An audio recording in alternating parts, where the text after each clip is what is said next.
আসসালামু আলাইকুম। আমি জেসমিন বলছি খুলনা থেকে। জেসমিন ক্যাফে অ্যান্ড ব্লগসে নতুন ভিডিও দেখার আমন্ত্রণ জানাচ্ছি সবাইকে। আমি আজকে আমার চ্যানেলে একটি পিঠা তৈরি করে দেখাবো, তালের গড়গড়া পিঠা। এটা বরিশাল অঞ্চলের খুবই জনপ্রিয় একটি পিঠা।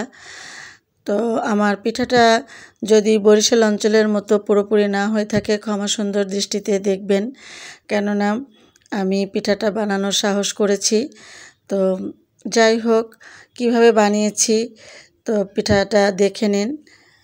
আমি আশা করব আপনাদের ভালো লাগবে। ভালো লাগলে লাইক কমেন্ট শেয়ার করবেন। পিঠা বানাতে চলে আসছি। চুলে একটা কড়াই দিয়েছি আর এখানে আমি দিয়ে দিচ্ছি 1.5 কাপ ময়দা, অর্থাৎ 1 কাপ আর হাফ কাপ ময়দা।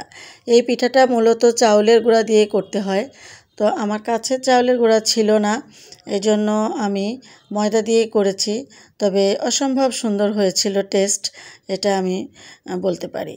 তো আমি শুকনা কড়াইতে একদম লো টু মিডিয়াম ফ্লেমে এই ময়দাগুলোকে ভেজে নিচ্ছি।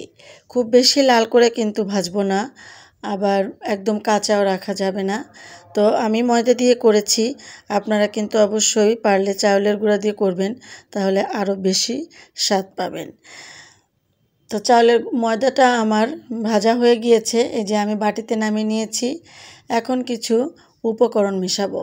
দিয়ে দিলাম সামান্য একটু লবণ স্বাদ মতো, আর এখানে দিয়ে দিলাম 1/4 কাপ চিনি। আর এখানে আমি দিয়ে দিচ্ছি একটু স্বাদ বাড়ানোর জন্য 2 টেবিল চামচ গুঁড়া দুধ। এটা আপনারা দিলেও দিতে পারেন, না দিলেও চলবে, তবে স্বাদটা কিন্তু বাড়বে। আর আমি এখানে 1 কাপ তালের কাত নিয়েছি। এটা আমার ফ্রোজেন তালের কাত ছিল, এজন্য একটু বেশি পানি পানি মনে হচ্ছে। আপনারা যদি সদ্য তালের পিউরি দিয়ে করেন তাহলে কিন্তু অবশ্যই আরও ঘন হবে, এবং আপনারা পরিমাপটা একটু বুঝে বুঝে করবেন। তো আমি 1 কাপ পিউরি নিয়েছি, তার থেকে যতটুকু লাগে ততটুকু দিব। প্রথমে খানিকটা দিয়ে দিলাম, এবার আমি হাত দিয়ে ভালো করে একদম মেখে নিচ্ছি। প্রিয় দর্শক, আপনি যদি আমার চ্যানেলে নতুন হয়ে থাকেন, আমার ভিডিও ভালো যদি লেগে থাকে কখনো, তাহলে আমার চ্যানেলটিকে সাবস্ক্রাইব করে আমার পাশে থাকবেন, আমাকে এগিয়ে যেতে সহযোগিতা করবেন। আমার চ্যানেলটির পাশে থাকবেন সাবস্ক্রাইব করে, আর পাশে থাকা বেল আইকনটি ক্লিক করে দিবেন, তাতে করে সবসময় আপনি আমার চ্যানেলের সাথেই থাকতে পারবেন। ফেসবুক পেজ থেকে যারা ভিডিওটি দেখছেন তাদেরকে অনুরোধ করছি আমার পেজটি লাইক এবং ফলো করে দিতে। তো আমি কিন্তু আরও বাকি যে তালের পিউরিটা ছিল সেটা কিন্তু দিয়ে দিলাম।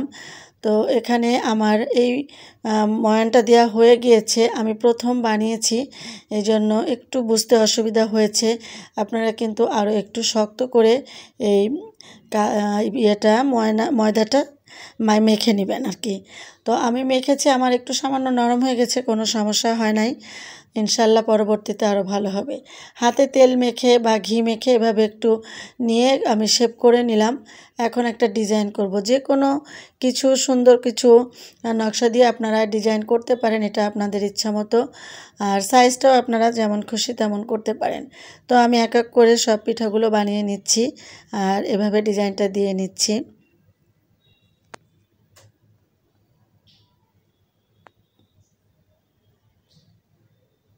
আমি আরও একটি পিঠা তৈরি করে দেখিয়ে দিলাম।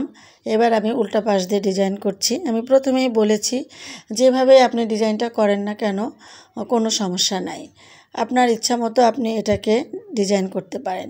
সব পিঠাগুলো কিন্তু আমার তৈরি হয়ে গিয়েছে। এখন আমি পিঠাগুলোকে ভাপ দিয়ে নিব। আমি রাইস কুকারের পাত্রে পানি দিয়েছি কিছুটা, আমি গ্যাসের চুলায় করছি, এটা আপনার রাইস কুকারও করতে পারেন। তো আমি একটা চালনি দিয়েছি, তার মধ্যে পিঠাগুলো দিয়ে এখন আমি 20 থেকে 25 মিনিট এরকম ঢাকনা দিয়ে মিডিয়াম ফ্লেমে জাল করে নিচ্ছি।